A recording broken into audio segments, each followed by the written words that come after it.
তোমাদেরকে আগে একটা শর্টসে দেখিয়েছিলাম যে আমরা বিয়ানেমে গেছিলাম গার্ডেনের জন্য কিছু জিনিসপত্র কিনতে। সেখান থেকেই এই টবগুলো কিনে এনেছিলাম। তারপর এতই বৃষ্টি হয়েছে আর ভিডিও করে তোমাদেরকে দেখানো হয়নি। এখানে একটা স্প্রিং অনিয়ন, কিছু রং বেরঙের পিটুনিয়া, আর এই দেখো স্ট্রবেরি গাছও লাগিয়েছি। স্ট্রবেরিতে ফুল এসেছে, এখনও ফল হয়নি, ফল হলে অবশ্যই তোমাদেরকে দেখাবো।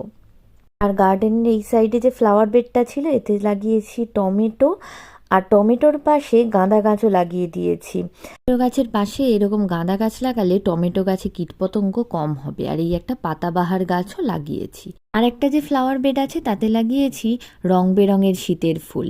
দেশে থাকতে এই ফুলগুলোই আমরা শীতে চাষ করতাম, আর এখানে এসে গরমে। আর এর একটা ফ্লাওয়ার বেড ভেঙে গেছে, দাঁড়াও তোমাদেরকে দেখাচ্ছি। এটাকে রিপেয়ারও করাতে হবে। আর আজকে দুপুরের লাঞ্চটা আমরা এই খোলা আকাশের নিচেই করব।